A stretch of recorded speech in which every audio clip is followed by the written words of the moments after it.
নমস্কার বন্ধুরা, আজকে আমি বানাবো গুঁড়ো মশলা। বন্ধুরা, ঘরে এই মশলাটা থাকলেই প্রতিদিনের তরকারি হবে আরো বেশি সুস্বাদু। একদম পিওর নির্ভেজাল গুঁড়ো মশলা। আর বন্ধুরা, এই মশলাটা বানাতেও কিন্তু তেমন একটা সময় লাগে না। তো বন্ধুরা, ভিডিওটা পুরোটা দেখবেন, আপনাদের খুবই ভালো লাগবে। তো এই দেখুন বন্ধুরা, এখানে আমি নিয়েছি অল্প একটু গোটা জিরা আর নিয়েছি অল্প একটু গোটা ধনিয়া।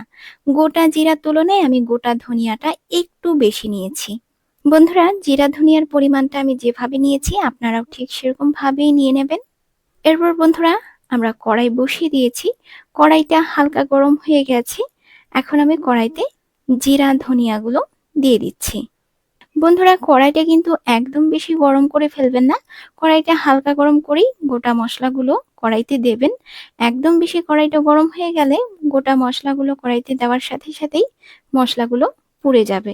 তো তার জন্য কিন্তু বন্ধুরা, কড়াইটা হালকা গরম করেই তারপরে গোটা মশলাগুলো দেবেন। আর এইভাবে করে নাড়াচাড়া করতে থাকবেন যাতে করে মশলাটা পুড়ে না যায়। গোটা মশলাগুলো আমরা ভাজা করব না, শুধু হালকা একটু গরম করব যাতে করে এই গোটা মশলাগুলো কালো না হয়ে যায়। মশলাগুলো যদি কালো হয়ে যায় তাহলে কিন্তু বন্ধুরা, এই মশলার গন্ধটা নষ্ট হয়ে যাবে। শুধুমাত্র এই গোটা মশলাগুলোকে গরম করব যাতে করে এগুলো বাটা যায়। আর বন্ধুরা, গ্যাসের আঁচটা একদম লোতে রেখে এই মশলাটা গরম করবেন। আর এভাবে করে নাড়াচাড়া করতে থাকবেন যাতে করে মশলাটা একটুকু কালো না হয়। তা না হলে কিন্তু বন্ধুরা, মশলাটা একেবারেই নষ্ট হয়ে যাবে। আর সেই কালো মশলাটা তরকারিতে দিলে তরকারির স্বাদটা কিন্তু একদমই নষ্ট হয়ে যায়। আর বন্ধুরা, এই মশলাটা কিন্তু বেশিক্ষণ গরম করারও দরকার নেই। ২-৩ মিনিট এভাবে নাড়াচাড়া করে গরম করলেই হবে। তো বন্ধুরা, এই জিরা ধনিয়া আমাদের গরম হয়ে গেছে। এখন আমি এটা নামিয়ে নেব। আর বন্ধুরা, এই গোটা মশলাগুলো কিন্তু সাথে সাথেই কড়াই থেকে নামিয়ে নেবেন। তা না হলে কিন্তু বন্ধুরা, কড়াইয়ের গরমে গরমে মশলাটা পুড়ে যাবে। বন্ধুরা, গোটা মশলাগুলো আমি কড়াই থেকে নামিয়ে সাথে সাথেই এখনই শিলপাটাতে বেটে নেব।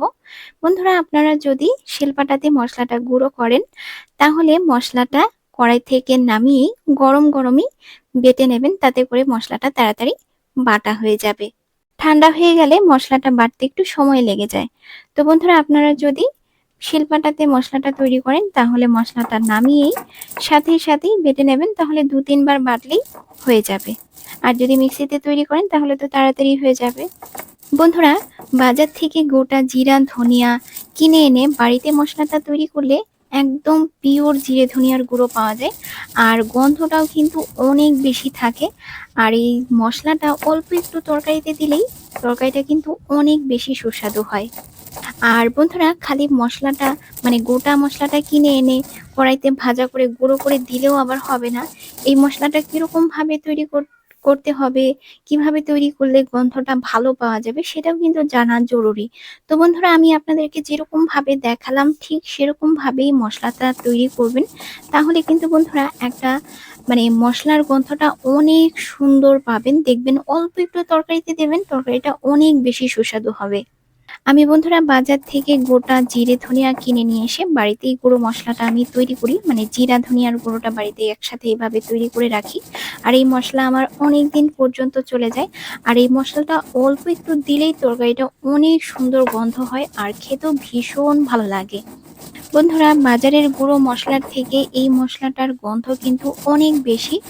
আর তরকারিটাও কিন্তু বন্ধুরা অনেক বেশি সুস্বাদু হয়। একদম পিওর নির্ভেজাল জিরে ধনিয়ার গুঁড়ো। বন্ধুরা, মশলাটা ২-৩ বার বাটলেই মশলাটা তৈরি হয়ে যাবে। একটুখানি জোর দিয়ে বাটতে হবে।